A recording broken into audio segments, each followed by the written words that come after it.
Hello everyone, let us see simple present tense today. In this part, we are going to see sentences, negative sentences and questions. Hmm. अब हमारे दिल में एक सवाल आता है, सिंपल प्रेजेंट टेंस का इस्तेमाल हम कहाँ करते हैं? हमारी रोज़मर्रा की ज़िंदगी जो हम जीते उसे बताने के लिए हम सिंपल प्रेजेंट टेंस का इस्तेमाल करते हैं। हमारी आदतें, हमारे लाइक्स, हमारी हैबिट्स और डेली रूटीन, हम इन सब चीज़ों को बताने के लिए सिंपल प्रेजेंट टेंस का इस्तेमाल करते हैं ना। Before we start sentences, let us see subject in simple present tense. Subject के थ्री पार्ट्स आते हैं जिसको हमने टू टाइप्स में डिवाइड किया है, singular and plural. Now let us see first, first person singular, the person who speaks is known as first person. Singular में आता है आई एंड प्लूरल्स में आता है we. Then comes second person. Second person is what? The person to whom we are speaking. जिस व्यक्ति से हम बात कर रहे हैं उसे कहा जाता है सेकेंड पर्सन। सिंगुलर में आता है यू एंड प्लूरल्स में भी आता है यू। अरे यू दोनों जगह पे कैसे क्या? Now see, this you stands for one person. इस यू का इस्तेमाल हम एक व्यक्ति के लिए करते हैं और इस यू का इस्तेमाल हम एक से ज़्यादा व्यक्ति हो तब करते हैं। Understood? Now let us see third person. Third person means what? The person to whom we are talking about. जिस व्यक्ति के बारे में हम बात कर रहे हैं उसे कहा जाता है थर्ड पर्सन। नाउ सिंगुलर में आता है he, she, it and Sam and plurals में आता है they. Now let us see the formula for simple present tense. Simple present tense का फॉर्मूला है सब्जेक्ट, वर्ब एंड ऑब्जेक्ट। हमने सब्जेक्ट पढ़े, हमारे पास 8 तरह के subject. Then come verbs. Verb means what? Any action word, any type of action word that is known as verb. अब ये एक्शन वर्ड है गो। हमें सिंपल प्रेजेंट टेंस में एक बात याद रखनी है, जब सिंपल प्रेजेंट टेंस का कोई भी सेंटेंस हम बनाने वाले हो, जब हमारा सब्जेक्ट थर्ड पर्सन सिंगुलर हो उस वक्त हम वर्ब के आगे ई एस नहीं तो एस का इस्तेमाल करते हैं। बट इन दोनों में से किसका इस्तेमाल करना है वो डिपेंड करता है कि वर्ब का स्पेलिंग क्या है, उसके ऊपर ये डिपेंड करता है। वर्ब का बेस फॉर्म यूज़ करने वाले हैं और उसके आगे एस नहीं तो ई एस का इस्तेमाल करते हैं and object remains as it is. Now let us see some example for this. For example, I play football, मैं फुटबॉल खेलता हूँ।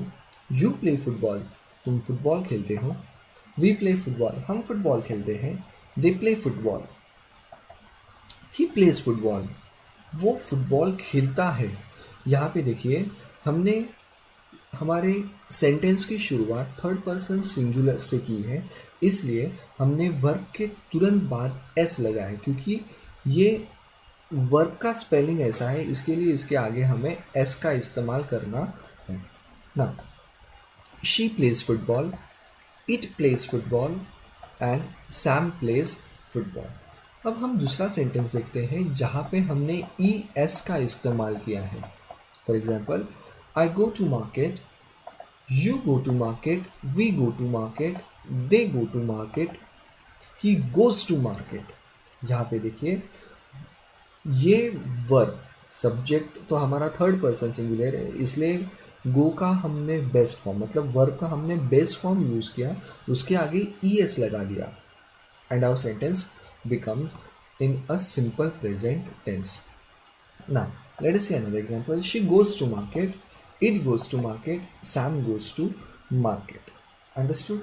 आई गो टू मार्केट मतलब क्या? मैं बाजार जाता हूँ। सिंपल। मतलब इसका मतलब ये नहीं कि मैं अभी बाजार जा रहा हूँ, जब वक्त हो तब मैं जाता हूँ। Now let us see some negative sentences in simple present tense. अरे नेगेटिव सेंटेंस देखने, बट फॉर्मूला तो हमने वही लिखा। देखिए यहाँ पे हम छोटा सा बदल करने वाले हैं। यहाँ पे देखिए, हमने ये 4 सब्जेक्ट लिए जो थर्ड पर्सन सिंगुलर नहीं है।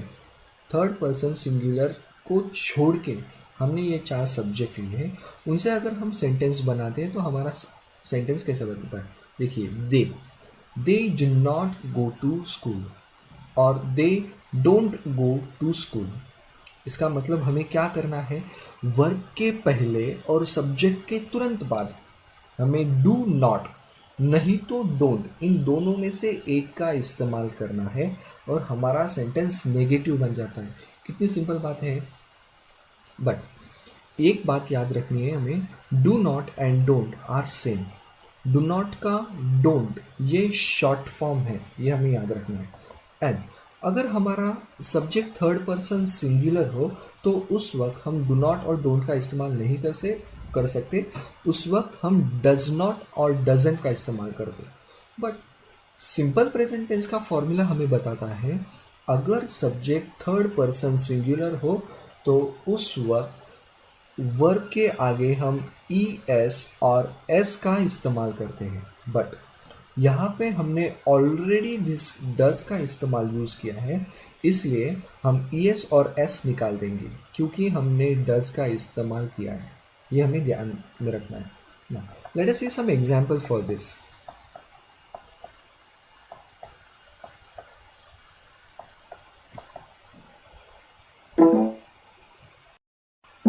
For example, I play football, I do not play football. यहाँ पे देखिए हमने तुरंत सब्जेक्ट के बाद डू नॉट का इस्तेमाल किया एंड वर्ब के पहले, ये हमें याद रखना है और हमारा सेंटेंस नेगेटिव बन जाता है। Let us see another example, you play football, you do not play football. We play football, we do not play football. They play football, they do not play football. He plays football, he does not play football. यहाँ पे देखिए हमने ही plays football ऐसे इस्तेमाल किया, but यहाँ पे हमने वर्ब के पहले डज नॉट इस्तेमाल किया, सब्जेक्ट के तुरंत बाद और वर्ब के पहले। इसलिए हमने क्या किया, जो वर्ब को एस लगाया था वो हमने यहाँ पे निकाल दिया। Understood. Now let us see another example, she plays football, she does not play football. It plays football, it does not play football. Sam plays football, Sam does not play football. Understood. Let us see, अरे negative sentence तो हमने देख लिए, फिर से negative sentence क्यों। Now we are going to use the short form of do not and does not. For example, I play football, I don't play football. This don't and do not are same. Do not का don't ये short form है, हमें ये याद रखना है। You play football, you don't play football. We play football, we don't play football. They play football, they don't play football. He plays football, he doesn't play football. यहाँ पे भी देखिए हमारा जो सिंपल सेंटेंस है, ये सिंपल सेंटेंस में हमने प्ले को एस लगाया है, बट यहाँ पे प्ले का एस निकाल दिया क्योंकि हमने यहाँ पे डज का इस्तेमाल किया है, हमें याद रखना। She plays football, she doesn't play football. It plays football, it doesn't play football. Sam plays football, Sam doesn't play football. Understood? Now, let us see the questions in simple present tense. For example, I play football, do I play football? यहाँ पे देखिए हम direct example से शुरू करते हैं ताकि आपको जल्दी समझ में आए।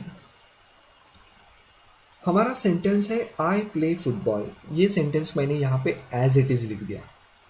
उसके आगे मैंने क्या यूज़ किया है, डू का इस्तेमाल किया। मतलब क्वेश्चन बनाते वक्त सबसे पहले मुझे डू का इस्तेमाल करना है। जब थर्ड पर्सन सिंगुलर ना हो तब की बात कर रहा हूँ मैं।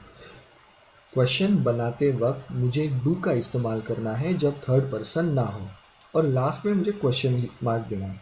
Now see another example for this, you play football, do you play football. We play football. Do we play football? They play football. Do they play football? अब इन चारों का मतलब क्या होता है। I play football, मैं फुटबॉल खेलता हूँ। Do I play football? क्या मैं फुटबॉल खेलता हूँ।